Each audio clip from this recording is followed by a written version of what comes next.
Depois de termos passado pelas tabelas, nós vamos apresentar agora o rito processual, que é uma forma de você padronizar todos os trâmites do seu sistema.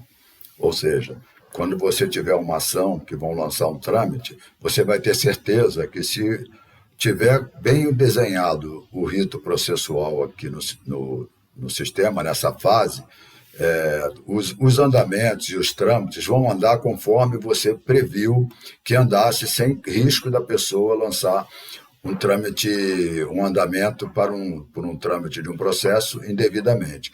Isso nós vamos mostrar agora como configura, e depois nós vamos mostrar no processo a forma de você trabalhar com isso na hora do trâmite. Então, venho aqui, já fiz o login do sistema, entro aqui em rito processual e vamos começar a configurar.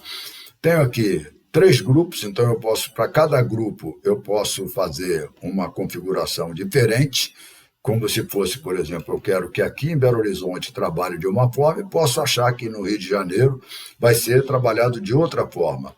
Também é possível você, esse nome Belo Horizonte, Rio de Janeiro, São Paulo, como se fossem filiais, poderia ser também um advogado que tem um pensamento diferente, então você pode trabalhar um grupo trabalhando de um jeito e o outro trabalhando do outro, mesmo que seja na mesma ação. Então, eu fiz algumas configurações aqui como exemplo e vou mostrar. Coloquei dentro de Belo Horizonte os tipos de ações que eles vão trabalhar. Então, eu botei busca e apreensão de menor, cautelar, cobrança, perdas e danos, e tem os outros aqui que, por exemplo, esse grupo Belo Horizonte não trabalha com esse tipo de ação. Vamos dar isso como exemplo. Vou pegar, por exemplo, cobrança, que eu fiz, já adiantei alguma coisa.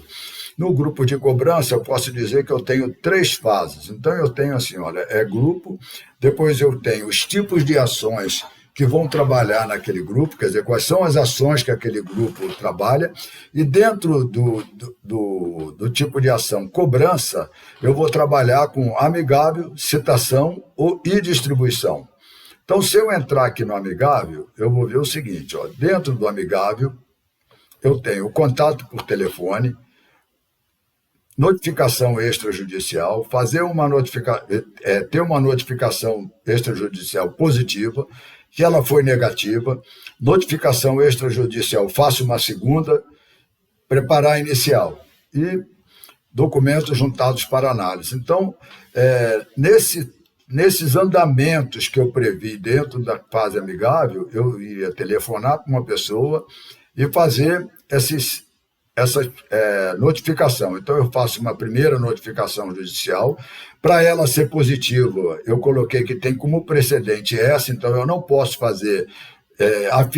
lançar um andamento de uma notificação judicial positiva se eu não tiver feito a notificação extrajudicial. Vamos dizer que ela tenha sido negativa, né? Então, eu vou fazer uma segunda notificação extrajudicial. E se ela depende disso aqui ter sido negativa, porque se ela for positiva, eu não tenho necessidade mais de fazer uma segunda notificação extrajudicial. Então, aqui eu estou dizendo que eu vou preparar a inicial a partir do momento que eu tive um lançamento de uma notificação judicial positiva. Está aqui, ó. Então, essas precedências eu coloco aqui, ó. Né? Eu coloco que precedência, olha, preparar a inicial, ela depende de uma extrajudicial positiva. Aqui aparecem todas que estão em cima dele e eu escolho uma delas para trabalhar. Então, feito isso, eu tenho aqui na cobrança amigável esses passos que eu documentei configurei como se fossem necessários para que essa fase fosse finalizada. Ao finalizar essa fase, eu posso ir para a citação, no exemplo que eu dei. Então, eu venho aqui em citação e coloco, para fazer uma citação, o que eu preciso? Eu preciso aguardar um mandado de expedição. Se foi deferida, porque ela depende de eu ter aguardado, eu lanço essa aqui, a próxima, depois faço uma citação por edital, Posso dizer que uma citação válida parcial e posso dizer que a citação foi válida para todos os envolvidos. Vamos dizer que isso aqui finalize a fase de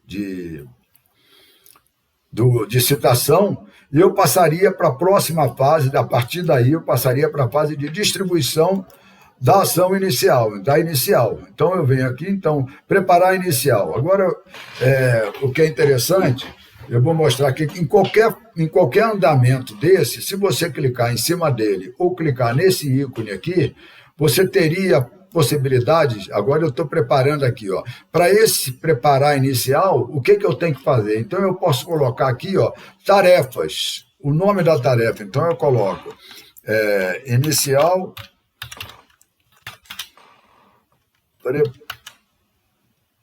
Preparação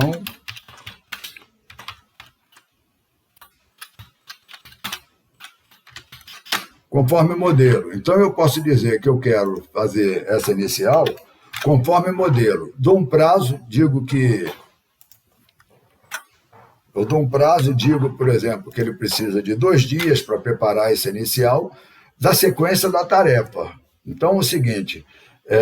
aqui eu posso botar, da sequência do trâmite. A primeira tarefa que eu tenho aqui, quando lançar o trâmite de preparar inicial, a pessoa terá 2 dias para fazer essa preparação de inicial conforme o modelo. Então, ali, conforme o modelo, eu posso dizer, por exemplo, que juntar ali, eu tenho um modelo já preparado de documento no sistema, que o próprio sistema gera esse documento, e posso colocar ali todas as jurisprudências, por exemplo, que tiver, então, conforme o modelo que o escritório tem. Aí, salvo aqui. Então, eu já tenho uma tarefa aqui, que eu sei que vai levar 2 dias, e com prazo X. Se eu quiser mais uma tarefa, eu digo que depois da preparação...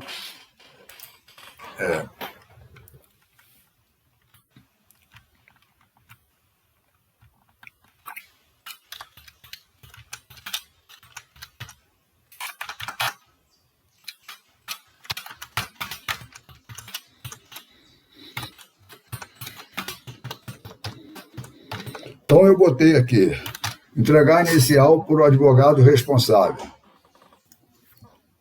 Ok, quanto tempo? Eu posso dizer assim, olha, a pessoa tem 1 dia depois de pronto para entregar. E eu quero que isso aqui não seja na sequência do trâmite, que ele seja 1 dia a partir dessa tarefa ter feito. Então, a partir da sequência da tarefa. Então, esses andamentos todos... eles vão virar tarefas no sistema, quando for lançado esse trâmite de preparar a inicial, e lá eu vou poder dizer quais são as pessoas responsáveis por essas tarefas, com esses prazos de dias. Lançado isso, o sistema vai ter como avisar tarefa que está em atraso, o dono da tarefa, o responsável pela tarefa, recebe essa notificação, não só no sistema, como no Telegram, avisando que ele tem que preparar essa inicial conforme o modelo, e aí juntar a jurisprudência, as coisas que são... ele já vai saber o que é, você pode colocar aqui, juntar a jurisprudência do TJ tal. Então, essa é a dinâmica de se colocar tarefa em cada trâmite. Então, nessa de preparar inicial, eu já fiz. Então, se eu quiser, por exemplo, a petição inicial agora está pronta para distribuir, né? Então, petição inicial enviada para distribuição. Aqui, preparei, aqui eu envio. E assim por diante, né? Então, petição inicial, determinada emenda inicial. Aqui também eu poderia, clicando nele, eu posso criar tarefas também, para isso aqui, foi terminada a emenda. Então, olha, verificar emenda da inicial. Coloquei isso, boto um prazo, a partir, por exemplo, de 4 dias, a partir da sequência do trâmite, por exemplo, ou poderia ser da tarefa. Então, quando é 4 dias a partir da tarefa, na tarefa anterior tem 3 dias, então ele vai botar uma data 4 dias depois. Quando é do trâmite, se o trâmite tem 6 dias já que passou, ele tem 4 dias a partir do trâmite. Então, essa é a dinâmica dessa parte aqui. Na próxima apresentação, eu vou mostrar no processo como é que se trabalha com isso.